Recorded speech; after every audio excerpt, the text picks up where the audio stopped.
आज धीराविषयी आपण खूप गांभीर्याने जाऊया.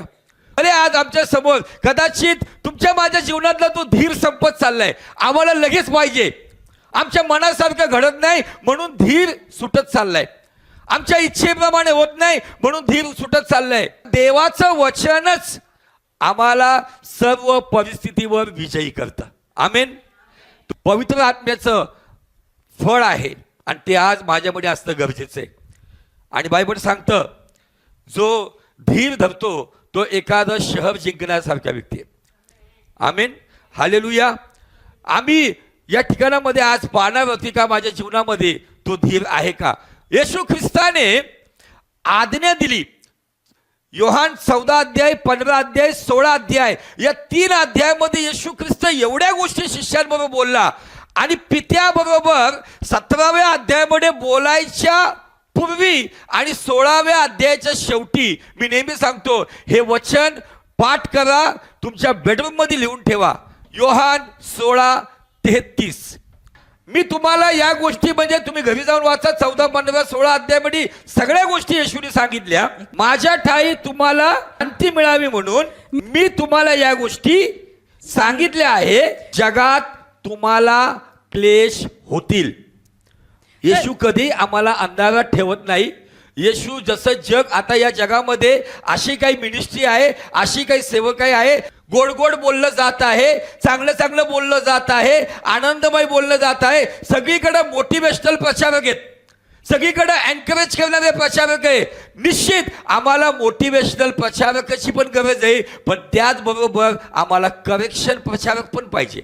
बायबलचा जो सिद्धांत आहे, ईश्वर प्रेरित वचन आहे. 2 तिमोथी 3:16 सांगतं की देवाच्या वचनातून सद्बोधही झाला पाहिजे, देवाच्या वचनातून दोष निवारणही झालं पाहिजे, देवाच्या वचनातून त्या ठिकाणामध्ये नीती शिक्षणही दिलं पाहिजे, देवाच्या वचनातून आम्हाला आमचे दोषही दाखवण्यात आले पाहिजे.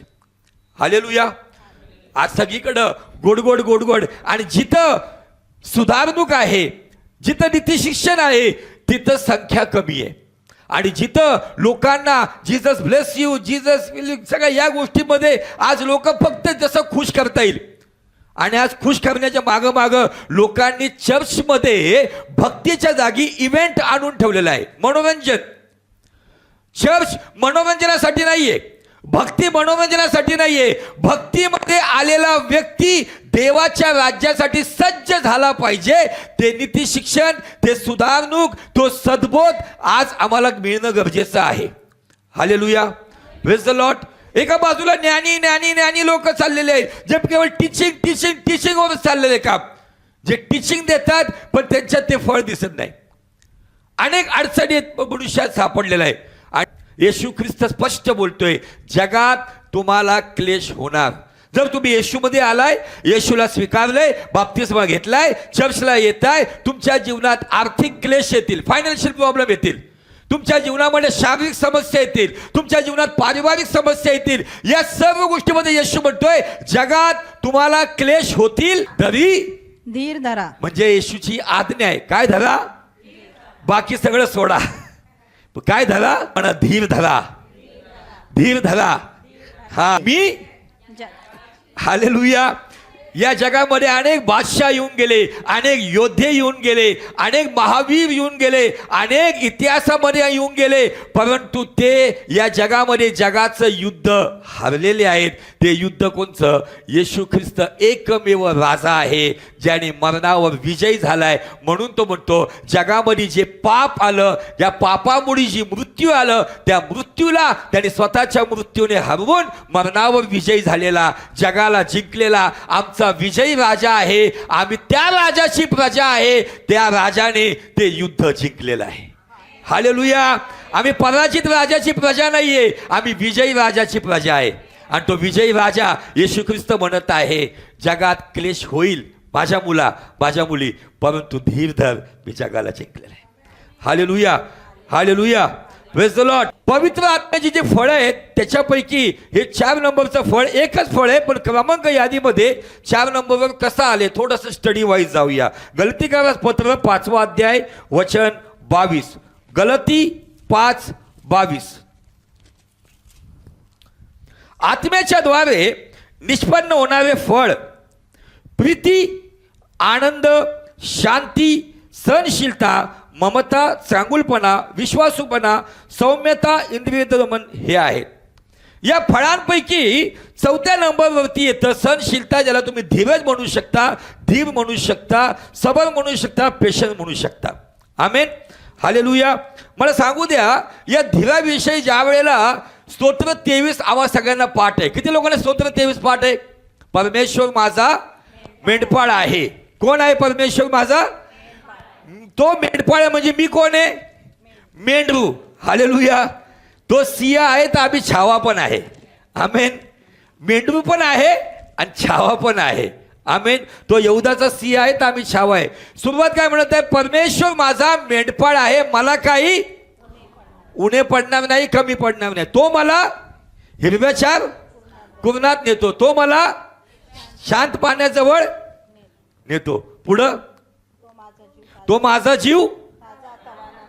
ओके. एक मेंढरू या नात्याने आम्ही देवाला मेंढपाळ मानतो, तो मेंढपाळ आम्हाला ते देतो. परंतु पुढे जाऊन 4 वचन काय सांगतं? मृत्यू छायेच्या दरीतूनही मी जात असलो तरी कोणत्याही अरिष्टास भिणार नाही, कारण तुझी आकडी व तुझी काठी मला धीर देते. हालेलुया. काय धीर देते? तुझी आकडी. आता या ठिकाणामध्ये मेंढरू या नात्याने मी जर देवाकडे येतो, मी हे वचन, एक फॅमिली, पूर्ण फॅमिली क्वारंटाईन झाली होती जम्बो कोविड सेंटरला. पहिली जी वेव्ह झाली होती, पहिले जे काही पेंडेमिकमध्ये, कोरोनामध्ये, जम्बो कोविड सेंटरला संबंध फॅमिली ॲडमिट झाली. नवरा, बायको, 2 मुलं. आणि मला सारखे व्हिडिओ कॉल, प्रार्थना करा, प्रार्थना करा, प्रार्थना करा. हा प्रार्थना करतो. पण त्यांना म्हटलं, तुम्ही स्तोत्र 23 पाठ आहे तुम्हाला? हो पाठ आहे. बोला बरं फटाफटा. त्यांनी चालू केलं. म्हणलं 4 नंबरचं वचन सारखं बोला.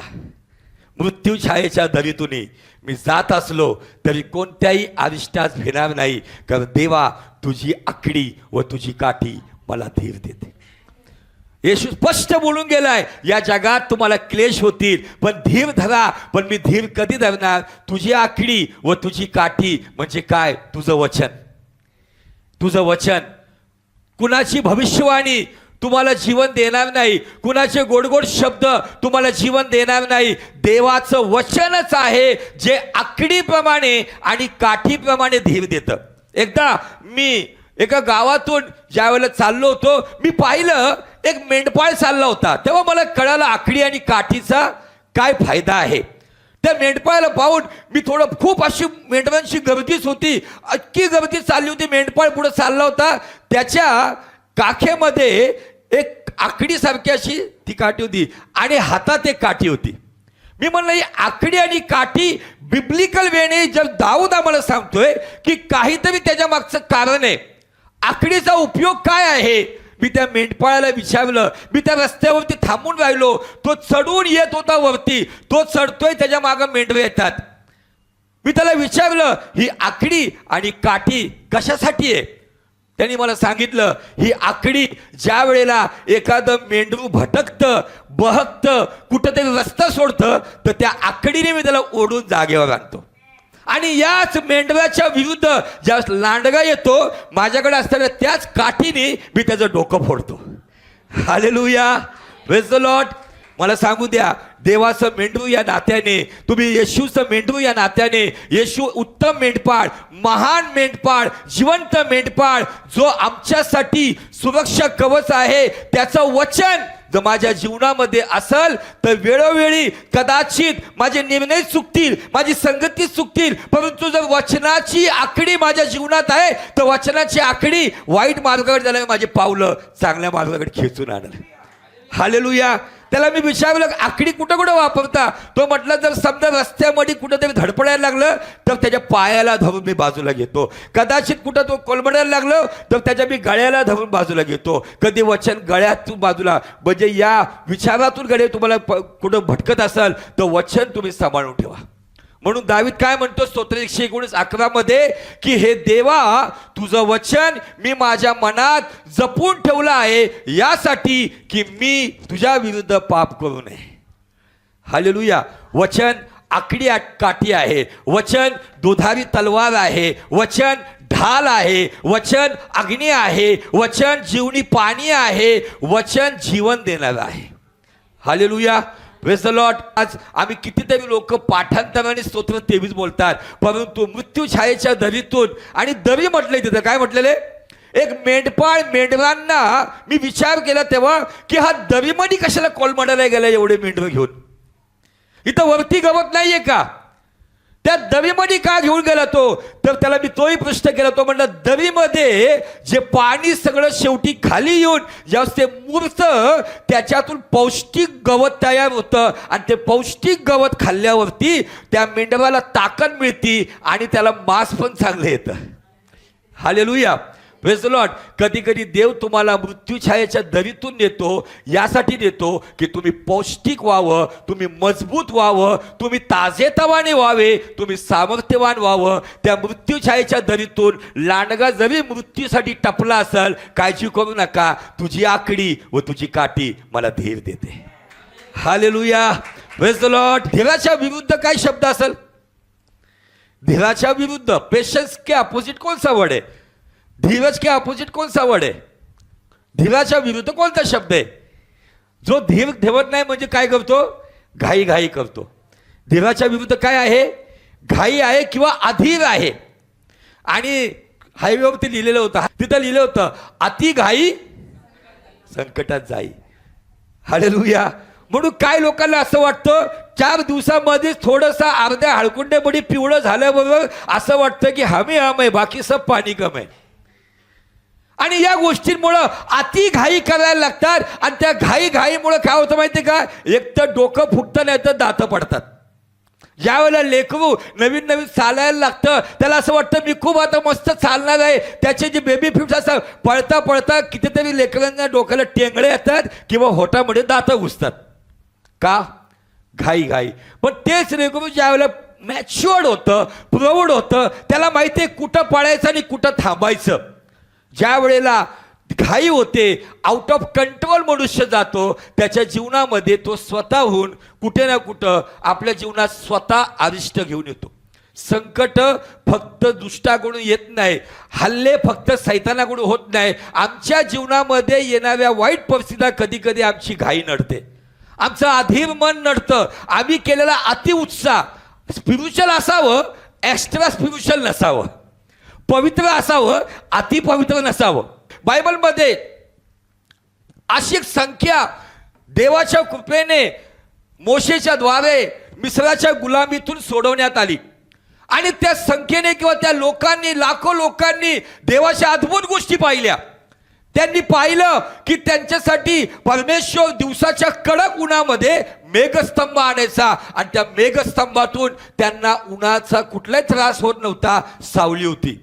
रात्री कडाक्याची थंडी, एक अशी संख्या जिच्यासाठी रात्री अग्निस्तंभ होता, यासाठी की त्यांना उजेड पण दिसावा, जंगली जनावर जीवजंतू दूर जावेत आणि त्यांना ऊब मिळावी म्हणून रात्री अग्निस्तंभ. सकाळ सकाळी आकाशातून मान्ना, खडकातून पाणी, शरीराबरोबर कपडेही वाढायला लागलेत, पायाबरोबर चपला बुटाही वाढायला लागलेत. इतकं महिमामध्ये असतानाही त्यांच्या जीवनामध्ये एक अशी समस्या आली, अशी एक घटना आली किंवा असा एक प्रसंग आला. त्याविषयी बायबल गणनाचं पुस्तक याचा 21 अध्याय आणि वचन 4 ते 7 आपण थोडंसं जाऊया, थोडं नकारात्मक दृष्टिकोनातून पाहूया, मग सकारात्मक दृष्टीकडे वळूया. गणना 21 अध्याय वचन 4 ते 7. काय लिहिलं, लोकांचं मन काय झालं, लोकांचं मन अधीर होण्याचं कारण काय दिले, काय वाटतं कशामुळे अधीर झालं लोकांचं मन. एक शब्द तिथं आहे बघा, तो शब्द आहे वळसा. इंग्लिश में लिखा जाता है डायव्हर्शन. आज अनेक लोकांचं मन अधीर होत चालले का, त्यांच्या आशीर्वादाला वळसा पडलाय, त्यांच्या बरकतीला वळसा पडलाय, त्यांच्या प्रमोशनला वळसा पडलाय, त्यांच्या उन्नतीला वळसा पडलाय. परमेश्वर हा वळसा यासाठी घालत आहे, डायव्हर्शन यासाठी देत आहे. वास्तविक असं म्हणतात अनेक अभ्यासक, मिसर देश ते कनान देश हा प्रवास 11 दिवसाचा होता, पण देवाने त्यांना 40 वर्ष त्या रानात फिरवलं. आणि फिरवत असताना अनेक परीक्षा झाल्या. तुम्ही आणि मी आपल्या आशीर्वादाच्या जवळ येत असताना कदाचित देव तुमची आणि माझी परीक्षा घेत आहे, नाना प्रकारचे डायव्हर्शन आणून. कदाचित जॉबमध्ये डायव्हर्शन आला असेल, बिझनेसमध्ये डायव्हर्शन आला असेल, कुटुंबात डायव्हर्शन आला असेल, तुमच्या आरोग्यासाठी वेळ लागत आहे, तुमच्या उन्नतीसाठी वेळ लागत आहे. पण या परिस्थितीमध्ये बायबल सांगतं इस्रायल लोक अधीर झाले. इस्रायल लोक अधीर झाले. त्यांना वलांडण्याचं जेवण देवाने घाईघाईने खायला लावलं होतं, पण देवाची इच्छा होती की त्यांनी धीर धरावा. एका देशाने त्यांना परमिशन दिली नाही त्या देशातून जायला, त्यांना वळसा घेऊन जावं लागलं.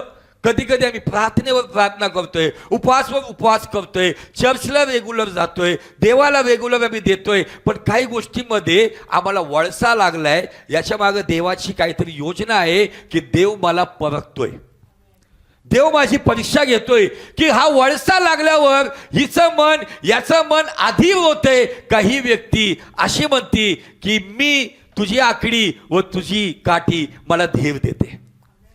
या लोकांच्या जीवनाला ज्या वळसा लागला, शेवटल्या पडावाकडे ते होते.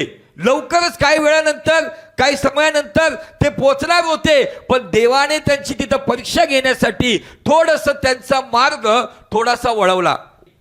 कधी कधी वळसा येतो मुलांच्या उद्धारासाठी, पतीच्या तारणासाठी, कुणाच्या तरी आरोग्यासाठी, कोर्ट केसमधून सुटका होण्यासाठी, कर्जातून सुटका होण्यासाठी, बिझनेसमध्ये त्या लेवलला पोहोचण्यासाठी, नोकरीत प्रमोशन मिळण्यासाठी. वळसा संपल्यावर आरोग्य तुम्हाला मिळतं, तो वळसा संपल्यावर उन्नती होते, तो वळसा संपल्यावर पती पत्नीचं तारण होतं, तो वळसा संपल्यावर मुलं व्यसनमुक्त होतात. Hallelujah, praise the Lord. मला सांगू द्या, ठिकाणामध्ये इस्रायल लोक यांचं मन अधीर झालं. आणि बघा, एकदा मन अधीर झालं ना, जे प्रेज द लॉर्ड हालेलुया प्रभू की स्तुती हो, ते लोक बघा त्यांचं मन धीर गेल्यावरती काय करतात, ते परमेश्वराविरुद्ध ते काय शब्द वापरतात. मिसर देशातून या रानात मरायला आणलं का. आणि ज्या वेळेला माणूस अधीर होतो, ज्या वेळेला त्याचा संयम तुटतो, त्यावेळेला त्याच्या जिभेचा लगाम तुटतो, त्याला कंट्रोल राहत नाही. त्याच्या मनाला येईल तो बोलायला लागतो. पत्नी पतीला बोलायला लागते, पती पत्नीला बोलायला लागतो, लेकरं आई वडिलांना बोलायला लागतात, आई वडील लेकरांना बोलायला लागतो, मालक ग्राहकाला बोलायला लागतो, नोकरी करताना सिनियरला बोलतो, ज्युनियरला बोलतो. ज्या वेळेला मनुष्य अधीर झाला तो विरुद्ध बोलायला लागतो. परंतु जो धीरामध्ये राहतो तो समर्पण करायला लागतो. Hallelujah, praise the Lord. म्हणून येशू म्हणतोय या जगात क्लेश होतील, पण धीर धरा, मी जगाला जिंकलेला आहे. मृत्यू छायेच्या दरीतून जरी मी जात असलो तरी देवा त्याला बोला, मी तुझी आकडी व तुझी काठी तुझ्या वचनाला घेऊन मी धीर धर. Hallelujah, praise the Lord. बघा पुढे काय झालं. पण आता माहितीये का, कोणत्या अन्नाला? हलक्या. ते अन्न स्वर्गदूत खात होते, ज्याला मान्ना म्हणतात. स्वर्गीय अन्नाला काही लोक कालांतरे म्हणतात, काय व्हायना नुसतं वचन वचन वचनच चाललंय एवढं वर्ष, कंटाळलो आम्ही वचनाला. हलक्या अन्नाला आम्ही कंटाळलो. असे कितीतरी लोक, असे कितीकांना पाहिलं. कारण ज्याला लगेच फास्टफूड सारखं पाहिजे असतं, ज्याला लगेच काहीतरी घडलं होईल, होण्याबद्दल काय नाही, तेवढा तुझा विश्वासही पाहिजे, तेवढं तुझं समर्पणही पाहिजे. पुढं लोकांमध्ये कोणते साप पाठवले? अग्नीचे साप पाठवले. त्याच्या दंशाने इस्रायलातील बरेच लोक मेले. कोणते लोक मेले असतील हो? काय वाटतं तुम्हाला? ते लोक मेले जे मोशेला म्हणाले, मिसर देशातून आम्हाला इथं मरायला आणलं का. तुमच्या जिभेमध्ये जीवन आणि मृत्यूचं सामर्थ्य आहे. नीतिसूत्र 18:21 सांगतं, तुमच्या जिभेत जीवन आणि मृत्यूचं सामर्थ्य. जो कोणी त्याची आवड धरतो तो त्याचं फळ भोगतो. म्हणून या जिभेने नकारात्मक बोलू नका, विशेष विश्वासणाऱ्यांनी तरी. कारण ते शब्द उचलण्यासाठी अंधकारिक जगातलं पाखरू टपलेलंच असतं. बोलला की ते कामाला लागतं. या ठिकाणामध्ये हे शब्द ऐकल्याबरोबर दंश त्याच लोकांना झाला ज्यांनी स्वतःचं मरण बोलले. मरण बोलू नका, जीवन बोला. निश्चित प्रभूसाठी आम्हाला तयार राहायचंय, परंतु आपल्या मुखाने मागू नका. बस झालं हा शब्द तर बोलूच नका. एक महान प्रॉफिट या जगात होऊन गेला, जो सदेह या जगातून देवाच्या राज्यात गेला, ज्याचं नाव आहे एलिया. तो म्हटलं होता, प्रभू बस झालं, बस झालं तर बस झालं, चल येवर. कधी बोलू नका बस झालं. प्रभू मला तू आज्ञा दिलेली आहे, जगात मला क्लेश होतील, पण तू म्हटलं धीर धर, मी जगाला जिंकलाय. मी पराजित राजाचं लेकरू नाहीये, मी विजयी राजाचं लेकरू आहे. आणि तो राजा मला सांगतोय. आणि येशूने हीच गोष्ट निकोदेमसला बोलला योहानाच्या 3 अध्यायात.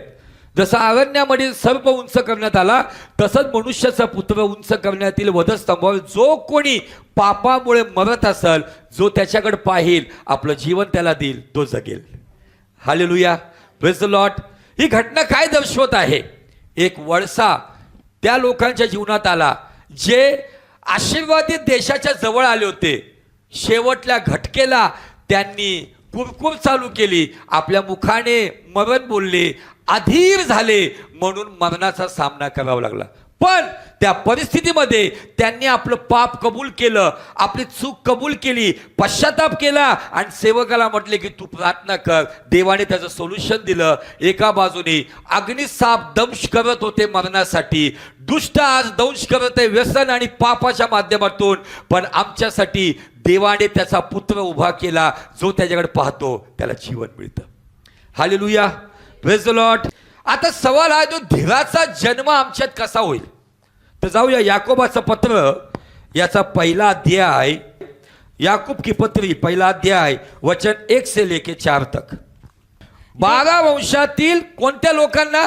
पांगलेले लोक. हिंदी में दिया है तितर बितर वय लोक. हे कोणते लोक आहेत?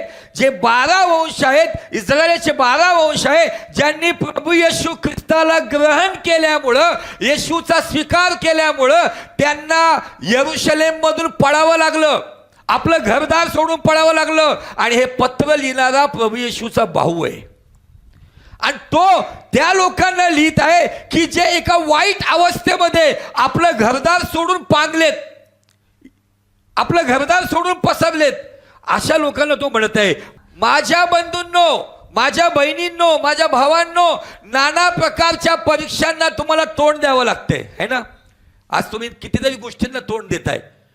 कधी राशन संपतंय, कधी कर्ज आहे त्याचा हप्ता जवळ येतोय, कधी सॅलरी होत नाही, कधी आजारपण आहे, मुलांचं शिक्षण आहे, आई वडिलांचं आजारपण आहे. नाना प्रकारच्या परीक्षांना तुम्हाला तोंड द्यावं वाटतं, तेव्हा तुम्ही आनंद माना, दुःख मानू नका, वाईट मानून घेऊ नका, आनंदच माना, कारण प्रभूचा आनंद माझी ताकद आहे. तुम्ही आनंदच माना. तुम्हाला ठाऊक आहे की तुमच्या विश्वासाची परीक्षा किंवा तुमच्या विश्वासाची पारख उतरल्याने काय उत्पन्न होतो? म्हणजे धीराचा जन्म असा होतो. तुम्ही म्हणताल पास्टर धीर धीर धीर, धीराला जर जन्म द्यायचा आहे तर धीराला जन्म देण्यासाठी विश्वासाची परीक्षा देणं गरजेचं आहे. अशी एक संख्या आहे या भारतामध्ये की ज्यांना येशूला ग्रहण केल्यामुळे नाना प्रकारच्या परीक्षांना तोंड द्यावं लागत आहे आणि निरनिराळ्या प्रकारच्या परीक्षेतून जावं लागत आहे, पण तरी सुद्धा त्यांनी विश्वास सोडला नाही. त्यांनी विश्वास राखून ठेवला नाही. रानातून कुठून कुठून ते लोक पलायन करत आहे, नाना प्रकारच्या अडचणीतून जात आहे. तुम्ही आणि मी महाराष्ट्रामध्ये खूप सेफ आहे. याचा अर्थ देवाची इच्छा आहे या परिस्थितीमध्ये आम्ही अनेकांना ख्रिस्तापर्यंत पोहोचवावं. यासाठी सुवार्ता सांगा, ड्रग्ज डिस्ट्रीब्युशन करा, लोकांना वेडं वाटलं तर वाटू द्या. ख्रिस्तामध्ये वाढायची वेळ आली. आता प्रार्थना करून घ्यायची नाही, प्रार्थना करायची वेळ आली. हालेलुया. नाना प्रकारच्या परीक्षांना तुम्हाला तोंड द्यावं लागतं. माझ्या बंधूंनो, त्यात तुम्ही आनंदच माना, कारण विश्वासाची पारख झाल्यावर धीर उत्पन्न होतो. धीराला जर माझ्या जीवनात जन्म द्यायचा आहे तर मला विश्वासाची परीक्षा देणं गरजेचं आहे. बघा पुढे काय सांगतं वचन. धीराला आपलं कार्य पूर्ण करू द्या, यासाठी की तुम्ही आर्थिक, सामाजिक, भौतिक, कौटुंबिक कुठल्याही गोष्टीमध्ये उणे न होता तुम्हाला अखंड परिपूर्णता लाभावी. हालेलुया.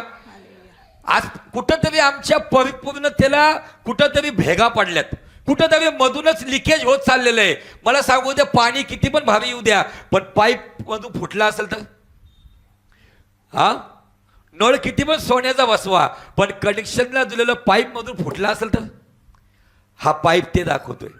ज्यावेळेला मी नाना प्रकारच्या परीक्षांना तोंड देताना ख्रिस्ताच्या वचनाकडे पाहून मी म्हणतो, मृत्यूछायेच्या दरीतून जात असलो तरी देवा तुझ्या आकडी व तुझी काठी मला धीर देते. तुझा प्रिय पुत्र म्हणाला आहे, जगात मला क्लेश होतील पण धीर धर. मी ज्या गोष्टीकडे पाहून वचनामध्ये विश्वास ठेवून ज्या मी पाऊल टाकते त्यावेळेला माझ्या विश्वासाची परीक्षा झाल्यानंतर माझ्यामध्ये धीर उत्पन्न होतो. आणि पुढे दिले, धीराला आपलं कार्य करू द्या, तुम्ही नका कार्य करू.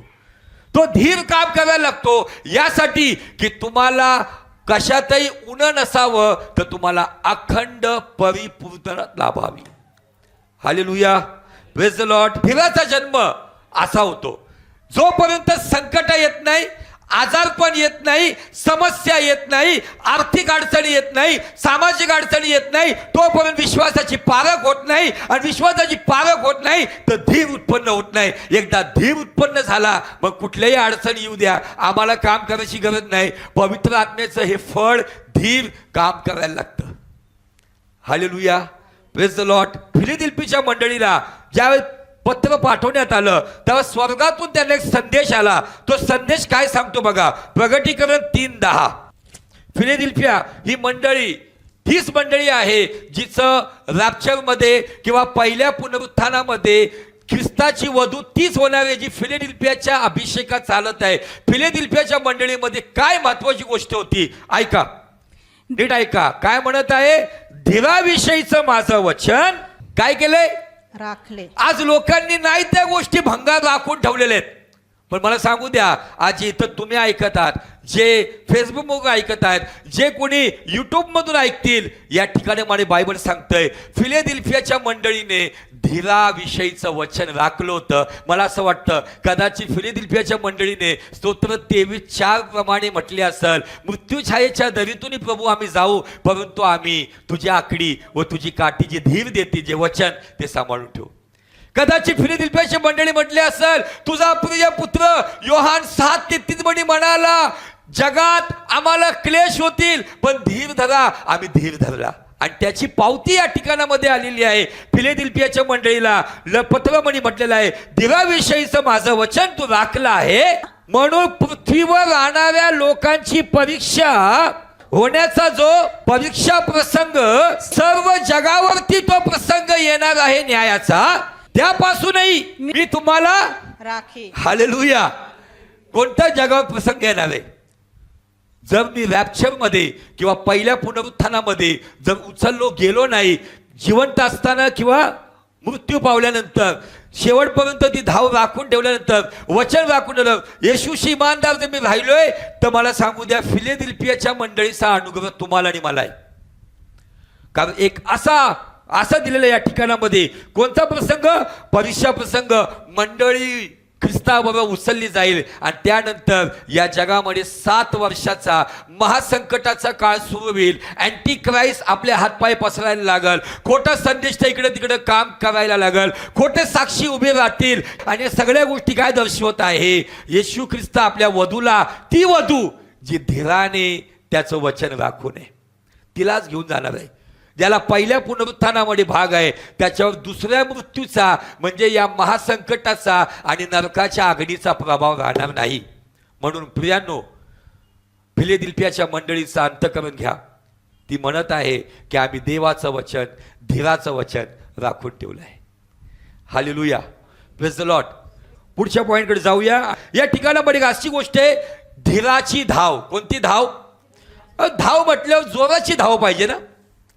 कुठली पण धाव तुम्ही बघा, स्पीड जो जोरात धावतो त्याला बक्षीस आहे, परंतु तो जगाची पद्धत आहे, स्वर्गाची पद्धत. इब्री पत्र इब्री 12:1. तर मग जी आपण एवढ्या मोठ्या साक्षी रूपी मेघाने वेढलेले आहोत, म्हणून आपणही, याचा अर्थ आपल्या पहिले कोणीतरी काहीतरी केलेलं आहे, म्हणून आपणही सर्व भार व सहज गुंतवणारं पाप, 2 गोष्टी आहे, सर्व प्रकारचा भार, टेन्शन आजारपण, समस्या, अडचणी, सर्व प्रकारचं ओझं व सहज गुंतवणारं पाप. या जगामध्ये आता सध्या सहज गुंतवणारं पाप आहे ना, इथून खूप सुंदर काम करते.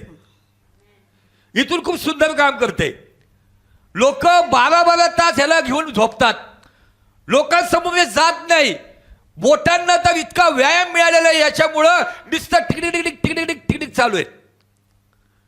कोण गेम खेळते, कोण चॅटिंग करते, कोण काय बघते. सहज गुंतवणारं पाप या जगात आलेलं आहे हा मोबाईल.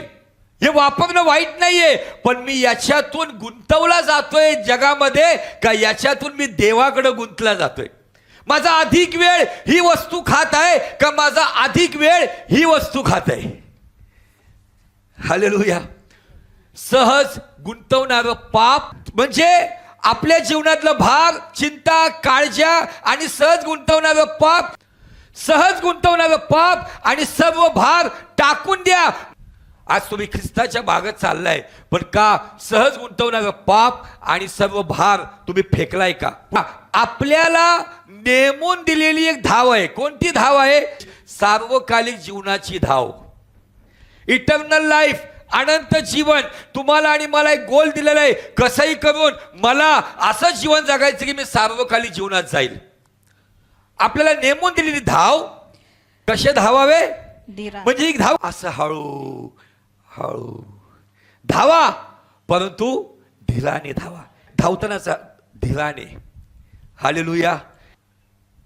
ख्रिस्ती विश्वासामध्ये धाव जोराची नाहीये. ख्रिस्ती विश्वासामध्ये धाव धीराची आहे. आणि धीराची धाव धावण्यासाठी त्याची आकडी व त्याची काठी, त्याचं ढाल, त्याची तलवार, जीवनी पाणी, अग्नी, जे काही मला मिळत आहे त्या वचनाला धरून मला धावायचं आहे. कोणती धाव ही? धीराची धाव. स्तोत्र 40 वचन 1 आणि 2.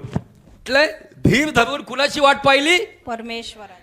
तुमच्या कुठल्या ऑफिसरची वाट पाहू नका, कुठल्या मी तर म्हणाल नवऱ्याची वाट बघू नका, बायकोची वाट बघू नका, लेकरांची वाट बघू नका.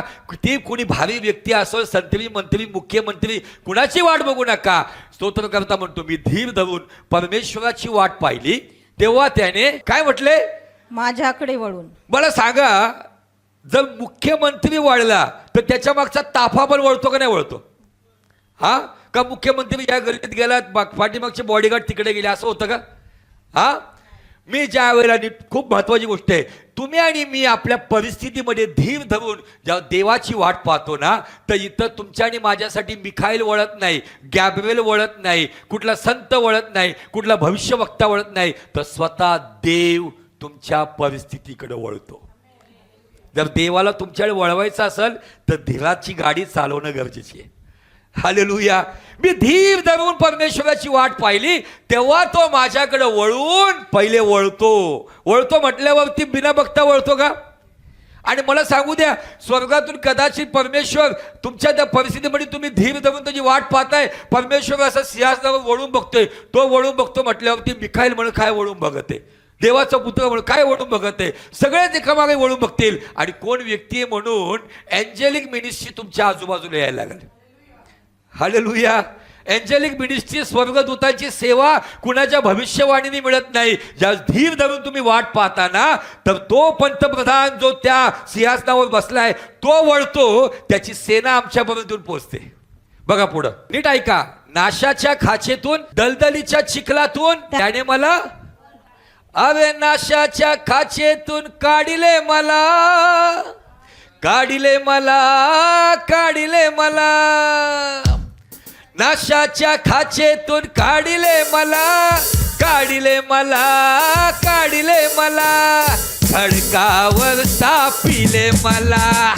येशू येशू येशू येशू, खडकावर सापिले मला. येशू येशू येशू येशू, येशू येशू येशू येशू, येशू येशू येशू येशू. नाशाच्या खाचेतून काय दिलं तिथं? कुठल्या नाशाच्या खाचेत अडकलाय का? कुठल्या दलदलीच्या चिखलामध्ये ऋतून बसल्यासारखं वाटतंय का? काय अडचणीतून बाहेर येऊ शकत नाही? एकच गोष्ट इथं केलेली आहे, मी धीर धरून परमेश्वराची वाट पाहिली, तो माझ्याकडे वळला. त्या नाशाच्या खाचेतून, त्या दलदलीच्या चिखलातून त्यांनी मला वर काढलं. एका मेंढरासारखंच आहे. ज्यावेळेस त्या दलदलीच्या चिखलात ते मेंढरू पडतं, थरथर कापायला लागतं, अस्वस्थ होतं. त्या नाशाच्या खाचेतून, त्या दलदलीतून त्याला बाहेर काढतो, त्याला साफसूफ करतो आणि त्याची पावलं खडकावरती ठेवतो. खडकावरती कधी निसरणार नाही अशा चांगल्या खडकावर ठेवतो. तुमचे आणि माझं जीवन ख्रिस्त म्हटलेल्या खडकावरती पिता तेव्हाच आणून ठेवतो जेव्हा परमेश्वराकडं मी वाट पाहतो आणि धीराने त्याची वाट पाहतो. तो परमेश्वर त्याचा पुत्र म्हटलेल्या खडकावर तुम्हाला आणि मला सुरक्षित ठेवतो. यासाठी धीर खूप गरजेचं आहे. धीर खूप गरजेचं आहे. Hallelujah, praise the Lord. खूप सुंदर गोष्ट आज देव आमच्याशी बोलत आहे. जो धीराने सोचतो, बायबल सांगतं, तोच राज्य करतो. मी माझ्या स्वतःला हा मेसेज लागू करतो. कुठंतरी आम्ही अधीर होत चाललोय आणि अधीर होणारा व्यक्ती दोष लावायला लागतो. अधीर होणारा व्यक्ती मरण बोलायला लागतो. अधीर होणारा व्यक्ती अंधकाराकडे जातो. पण तो धीराने राहतो, तो जीवन बोलतो, तो प्रकाशाकडे वाटचाल करतो आणि आपल्या जीवनातून अनेकांचं जीवन वाचवतो. तर आजपासून निर्णय घेऊया.